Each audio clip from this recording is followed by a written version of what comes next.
इंसानी जिंदगी की हर समस्या का हल श्रीमद् भगवत गीता में मिलता है। भगवत गीता ऐसे प्रेरणादायक संदेशों का सागर है जो निराश व्यक्ति को जिंदगी में उम्मीद से भर देता है। दोस्तों, मुझे पूरा विश्वास है कि आप ये वीडियो अंत तक जरूर देखेंगे। इसके शब्दों को शांत मन से सुनकर और समझकर न सिर्फ आपका मन असीम शांति का अनुभव करेगा, बल्कि आपके विचारों और जिंदगी में भी बहुत सकारात्मक बदलाव आएंगे। मैं ये बात पूरी जिम्मेदारी के साथ कह सकता हूँ। भगवान श्री कृष्ण ने गीता में जो दिव्य ज्ञान दिया वह आज भी उतना ही प्रासंगिक है जितना महाभारत के समय था। श्री कृष्ण कहते हैं, जो इस गीता को श्रद्धा से पढ़ता, सुनता और ध्यान करता है तथा दोषों से मुक्त होता है, वह सभी पापों से मुक्त होकर मेरे सर्वोच्च लोक को प्राप्त करता है। यह संदेश हर व्यक्ति के लिए एक मार्गदर्शक की तरह है। जो कोई भी नियमित रूप से गीता का पाठ करता है, उसके घर में न तो कोई संकट आता है और न ही कोई परेशानी दिखती है। श्री कृष्ण का आशीर्वाद हमेशा उसके घर पर बना रहता है और जीवन में सुख, समृद्धि और शांति हमेशा वहां होती है। महाभारत की भयंकर लड़ाई के शुरू में अर्जुन जब अपने सगे संबंधियों को युद्ध भूमि में देखता है तो वह निराश हो जाता है। वह कहता है, हे केशव, मैं इस युद्ध में कैसे लड़ सकता हूँ? मुझे अपने आदरणीय गुरुओं और परिवार के सदस्यों से लड़ना है। इससे बेहतर तो होगा कि मैं भिक्षा मांगकर जीऊं। अर्जुन की इस दुविधा और उदासी को देखकर भगवान श्री कृष्ण ने उसे ज्ञान दिया, जो हमें बताता है कि हमें अपने कर्तव्यों से पीछे नहीं हटना चाहिए। श्री कृष्ण कहते हैं, तुम्हारे हाथ में कुछ नहीं है, तुम चाह कर भी कुछ नहीं कंट्रोल कर सकते। इसलिए अतीत का दुहक मत करो और भविष्य की चिंता मत करो। गीता में कई महत्वपूर्ण संदेश हैं जिनका पालन करके हम अपने जीवन को बेहतर बना सकते हैं। जैसे कि एक महत्वपूर्ण संदेश है, इंसान का दुख उसके अटैचमेंट से आता है। जितना अधिक अटैचमेंट होगा उतना ही अधिक दुख सहना पड़ेगा। हमें इस संसार में किसी भी चीज से इतना जुड़ाव नहीं रखना चाहिए कि वह हमें दुख दे। भगवान श्री कृष्ण गीता में यह भी कहते हैं, जो हुआ वह अच्छे के लिए हुआ, जो हो रहा है वह भी अच्छे के लिए हो रहा है, और जो होगा वह भी अच्छे के लिए होगा। तुमने क्या खोया है जो तुम रो रहे हो? तुम क्या लेकर आए थे जो खो दिया? इस संदेश से हमें समझ में आता है कि हमें किसी भी बात पर अत्यधिक चिंतित नहीं होना चाहिए, क्योंकि जो भी होता है उसमें कोई न कोई अच्छा पहलू जरूर होता है। आइए इसे एक कथा के माध्यम से समझने का प्रयास करें। एक राजा के पास बहुत ही बुद्धिमान मंत्री था। वह हमेशा कहता, जो होता है अच्छे के लिए होता है। एक दिन राजा शिकार पर गया और उसके हाथ में चोट लग गई। दर्द से कराहते हुए राजा ने अपने मंत्री से कहा, तुम्हारा अच्छे के लिए वाला मंत्र अब कहाँ है? यह चोट कैसे अच्छी हो सकती है? मंत्री ने फिर वही बात कही, जो होता है अच्छे के लिए होता है। राजा को गुस्सा आ गया और उसने मंत्री को जेल में डालने का आदेश दिया। कुछ दिनों बाद राजा फिर शिकार पर गया। इस बार उसे जंगल में एक आदिवासी कबीला पकड़ लेता है जो किसी की बलि देने के लिए इंसान की तलाश में था। जैसे ही वे राजा को बलि देने जा रहे थे, उन्होंने देखा कि राजा के हाथ में चोट लगी है और एक अपूर्ण इंसान की बलि नहीं दी जा सकती थी। इस प्रकार राजा की जान बच गई। राजा को एहसास हुआ कि मंत्री सही था। उसने मंत्री को रिहा किया और माफी मांगी। मंत्री ने कहा, जो होता है अच्छे के लिए होता है। अगर मुझे जेल न भेजा गया होता तो मैं आपके साथ होता और मेरी बलि दी जाती। यह कहानी यह सिखाती है कि कभी कभी जो घटनाएं हमें बुरी लगती हैं, वे दरअसल हमारे लिए अच्छी साबित होती हैं, अगर हम धैर्य रखें और उस पर विश्वास करें। एक और महत्वपूर्ण संदेश है, इंसान को निस्वार्थ भाव से अपने कर्म करने चाहिए, बिना किसी परिणाम की चिंता किए।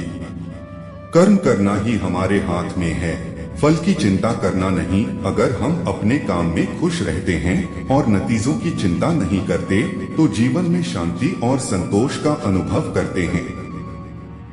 आइए इसे एक कथा के माध्यम से समझने का प्रयास करें। प्राचीन भारत में एक छोटे से गांव में एक किसान रहता था जिसका नाम धर्मदास था। धर्मदास बहुत ईमानदार और मेहनती व्यक्ति था, परंतु उसकी जिंदगी संघर्षों से भरी थी। सालों से उसने अपने खेत में मेहनत की, फसल उगाई, लेकिन कई बार सूखा, बाढ़ या बेमौसम बारिश के कारण उसकी सारी मेहनत बर्बाद हो जाती थी। फिर भी वह कभी हार नहीं मानता था। लोग उससे पूछते, धर्मदास तुम इतनी मेहनत क्यों करते हो जब तुम्हें फल नहीं मिल रहा? धर्मदास मुस्कुराता और कहता, कर्म करना मेरे हाथ में है, लेकिन फल देना भगवान के हाथ में। एक बार भयंकर सूखा पड़ा।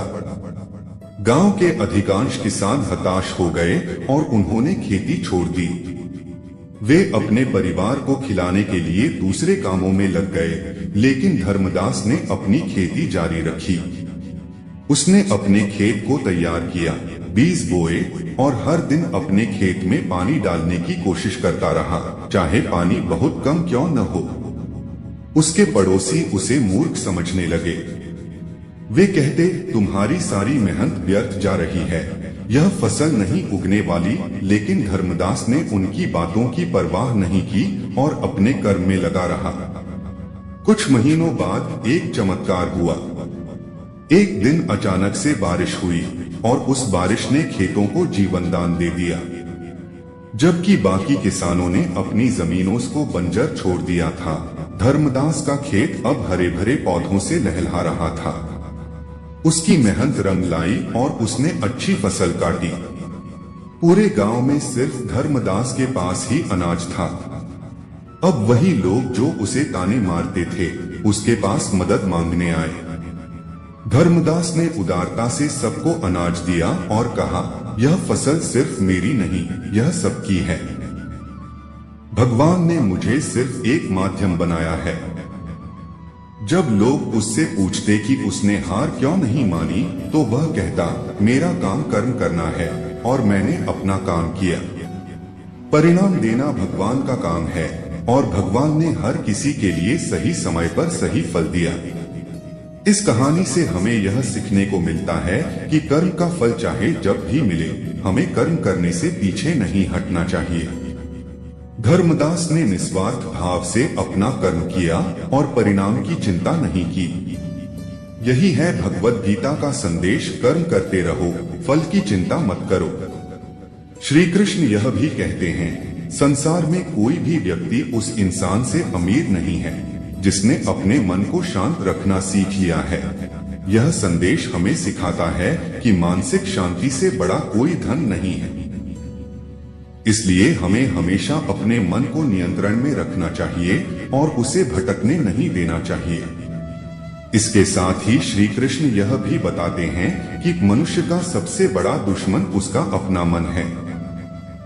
अगर तुमने अपने मन को नियंत्रित नहीं किया तो यह तुम्हें नष्ट कर देगा। इसलिए हमें अपने मन को नियंत्रित करना सीखना चाहिए ताकि हम अपने लक्ष्यों को आसानी से प्राप्त कर सकें। आइए इसे एक कथा के माध्यम से समझने का प्रयास करें। बहुत समय पहले की बात है, एक छोटे से गांव में एक साधु महात्मा रहते थे। उनका नाम था संतोष। संतोष जी की ख्याति गांव के चारों ओर फैली हुई थी, क्योंकि वे अपने अनुशासन, ज्ञान और मन को नियंत्रित करने की अद्भुत क्षमता के लिए जाने जाते थे। लोग उनकी शांति और संतोष से प्रभावित होकर उन्हें सुनने और मार्गदर्शन पाने के लिए दूर दूर से आते थे। एक दिन दो लड़के राम और श्याम संतोष जी के पास पहुंचे। दोनों लड़के युवा और जिज्ञासु थे, लेकिन उनके मन में लगातार विचारों की उथल पुथल रहती थी। राम हमेशा चिंतित रहता था कि उसका भविष्य कैसा होगा, जबकि श्याम हर वक्त आनंदित रहने की कोशिश करता था, लेकिन उसके मन में अनियंत्रित विचार आते रहते थे। दोनों लड़के संतोष जी से मिले और अपनी समस्याओं के बारे में बताया। राम ने कहा, संतोष जी, मैं हमेशा चिंता करता हूँ। मुझे डर है कि मैं अपने सपनों को पूरा नहीं कर पाऊंगा। श्याम ने कहा, मैं खुद को खुश रखने की कोशिश करता हूँ, लेकिन मेरा मन कभी कभी बहुत अशांत होता है। संतोष जी ने दोनों लड़कों को ध्यान लगाने के लिए कहा।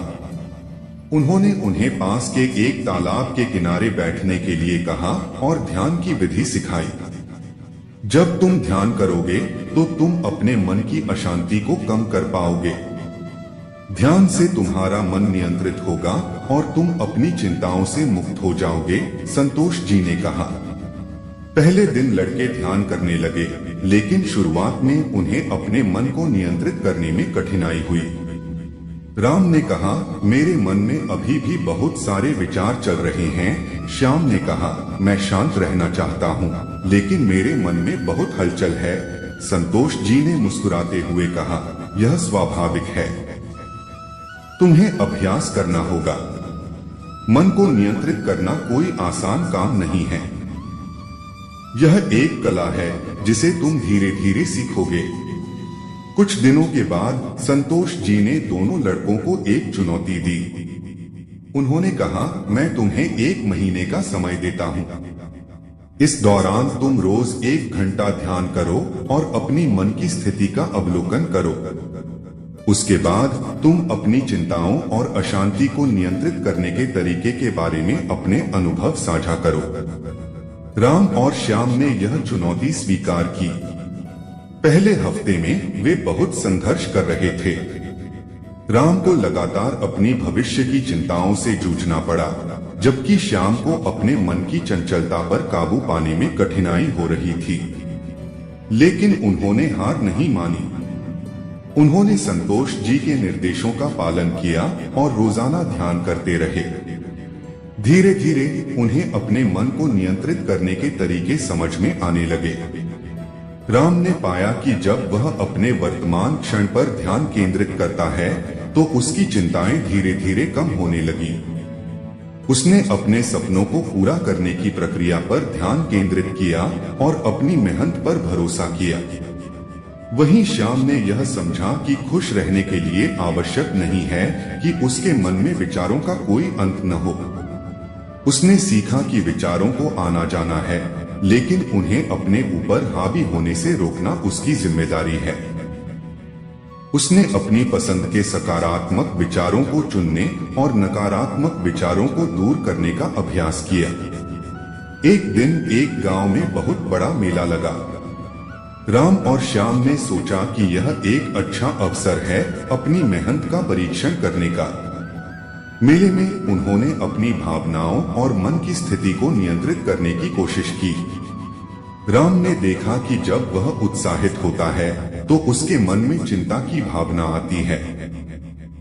उसने खुद से कहा, यह मेरी सफलता का समय है, मुझे अपने मन को स्थिर रखना है। श्याम ने मेले में खुशी के क्षणों का आनंद लेना शुरू किया, लेकिन उसने अपने मन को एक साथ रखकर यह भी सुनिश्चित किया कि उसकी खुशी किसी बाहरी चीज पर निर्भर नहीं है। उसने समझा कि खुश रहने का मतलब यह नहीं है कि हर पल आनंदित रहना चाहिए, बल्कि इसका मतलब है कि हमें अपने मन के विचारों को नियंत्रित करना सीखना चाहिए। 1 महीने के अंत में राम और श्याम संतोष जी के पास लौटे। वे दोनों काफी बदल चुके थे। राम ने कहा, संतोष जी, मैंने सीखा है कि चिंता केवल मेरे मन की एक स्थिति है जिसे मैं नियंत्रित कर सकता हूँ। मैंने अपने सपनों पर ध्यान केंद्रित किया है और मेहनत की है। श्याम ने कहा, मैंने सीखा है कि मेरे मन में विचारों का आना जाना स्वाभाविक है, लेकिन मुझे उन विचारों को अपने ऊपर हावी नहीं होने देना है। संतोष जी ने दोनों लड़कों की प्रशंसा की और कहा, तुम दोनों ने अपनी मेहनत और अभ्यास से अपने मन को नियंत्रित करना सीखा है। यह ज्ञान जीवन भर तुम्हारे साथ रहेगा। जब तुम अपने मन को नियंत्रित करोगे तो तुम जीवन की हर चुनौती का सामना कर सकोगे। इस कहानी से हमें यह सीख मिलती है कि मन को नियंत्रित करना एक अभ्यास है। हमें निरंतर प्रयास करना होगा। हमारे मन में विचार आते जाते रहेंगे, लेकिन जब हम उन्हें समझदारी से नियंत्रित करने की कोशिश करते हैं तो हम जीवन में शांति और संतोष पा सकते हैं। संतोष जी के अनुभव से हमें यह भी सीखने को मिलता है कि जीवन की चुनौतियों का सामना करने के लिए हमें अपने मन की शक्ति को पहचानना और उसका सही उपयोग करना चाहिए। इस तरह राम और श्याम ने न केवल अपने मन को नियंत्रित किया, बल्कि जीवन के हर क्षेत्र में सफल होने का मंत्र भी सीखा। उनके अनुभव ने यह साबित कर दिया कि मन को नियंत्रित करना एक महत्वपूर्ण कला है, जिसे हर किसी को सीखना चाहिए। श्रीमद् भगवत गीता का एक और अत्यंत महत्वपूर्ण संदेश है कि जो व्यक्ति संदेह में रहता है वह न इस दुनिया में सुखी होता है और न ही अगले में। इसलिए हमें जीवन में किसी भी चीज को लेकर ज्यादा संदेह नहीं करना चाहिए, क्योंकि यह हमारी मानसिक शांति को नष्ट कर देता है और हमें उलझन में डाल देता है। भगवान श्री कृष्ण ने गीता में अर्जुन से कहा था, तुम्हारा कर्म ही तुम्हारा धर्म है। इससे हमें समझ आता है कि हर व्यक्ति का कर्म ही उसका सबसे बड़ा धर्म है। जब इंसान अपने काम में खुशी पाता है तो वह पूर्णता की ओर बढ़ता है। इस जीवन में जो कुछ भी हम करते हैं वह हमारे कर्मों के आधार पर होता है और यही हमारे जीवन का असली सार है। अंत में भगवान श्री कृष्ण ने यह भी कहा कि जीवन और मृत्यु इस संसार का चक्र है जिसे कोई बदल नहीं सकता।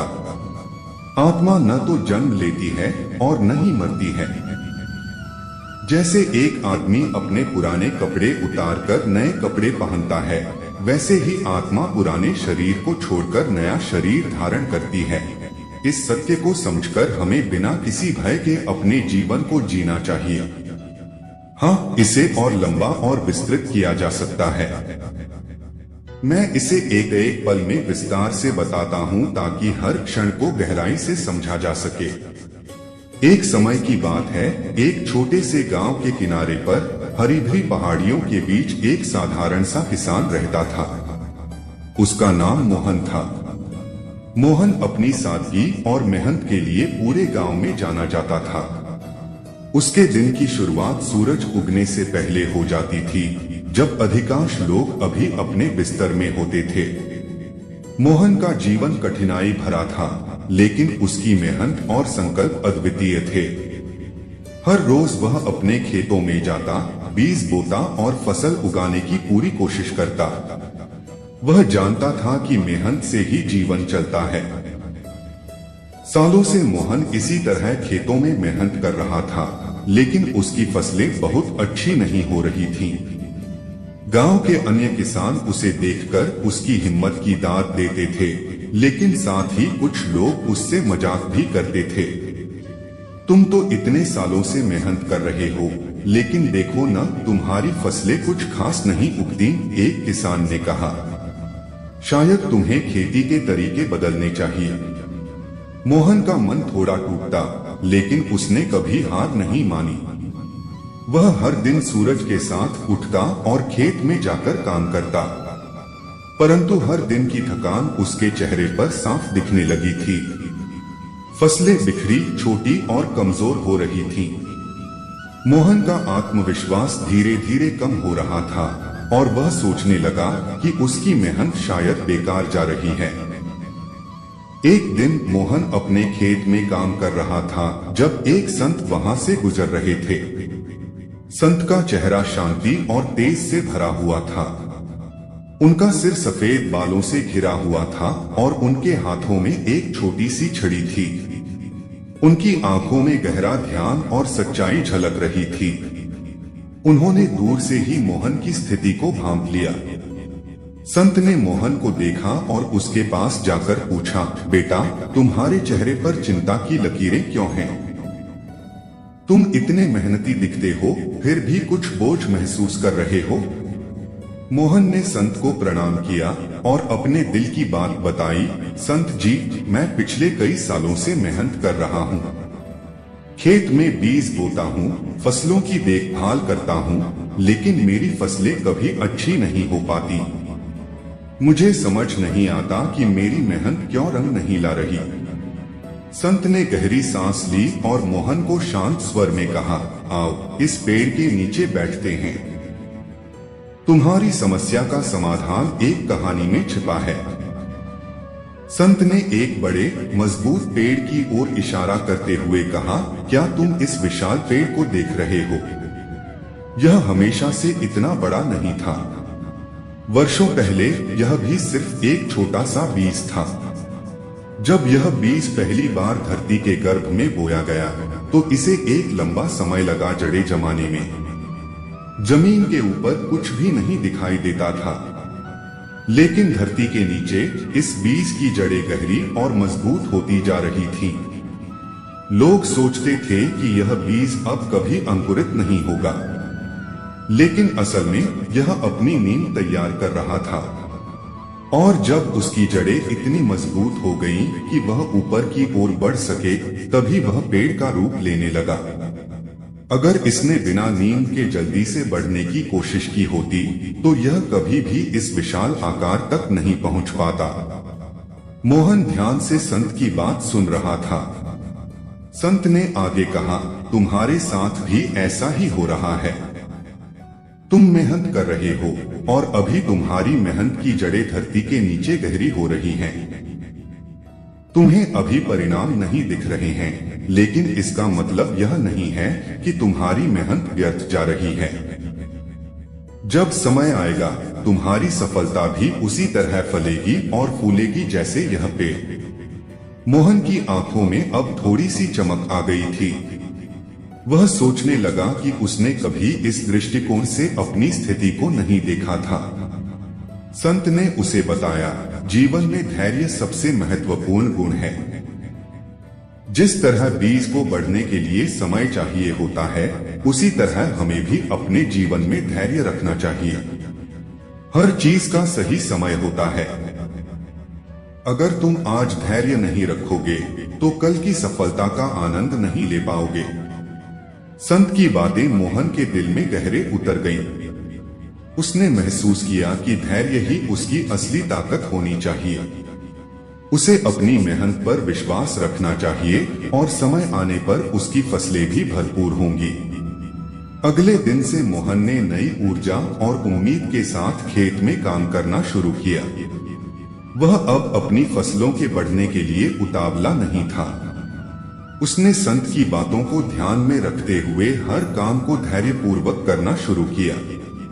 वह जानता था कि जैसे बीज को समय लगता है, वैसे ही उसकी मेहनत का फल भी समय के साथ मिलेगा। मोहन ने दिन रात बिना किसी चिंता के खेत में काम करना जारी रखा। धीरे धीरे उसकी फसलें हरी भरी होने लगी। उसकी मेहनत का परिणाम अब सामने आ रहा था। एक दिन ऐसा आया जब उसकी फसलें पूरे गांव में सबसे अच्छी मानी जाने लगी। गांव के लोग जो कभी उसका मजाक उड़ाते थे, अब उसकी मेहनत और धैर्य की तारीफ कर रहे थे। कुछ समय बाद वही संत फिर से गांव में आए। उन्होंने मोहन के खेतों को देखा और संतुष्ट मुस्कुराए। मोहन दौड़ते हुए उनके पास आया और उनके चरणों में झुका। मोहन ने कहा, संत जी, आपकी बातों ने मेरा जीवन बदल दिया। मैंने धैर्य और विश्वास से काम करना सीखा और आज मेरी मेहनत का फल मेरे सामने है। संत ने मोहन के सिर पर हाथ रखा और कहा, यह तुम्हारी मेहनत और धैर्य का फल है बेटा। हमेशा याद रखना, जीवन में धैर्य रखने वाला व्यक्ति कभी हारता नहीं है। समय से पहले कुछ भी नहीं मिलता, लेकिन जो व्यक्ति धैर्य रखता है उसे अपनी मेहनत का फल अवश्य मिलता है।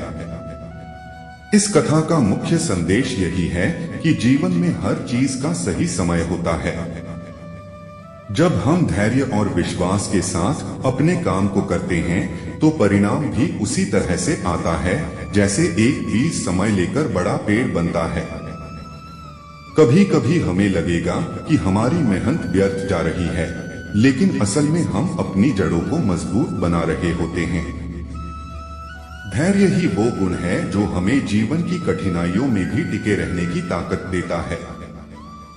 इसलिए जब भी आपको लगे कि आपकी मेहनत का फल नहीं मिल रहा, तो संत मोहन और पेड़ की इस कहानी को याद कीजिए।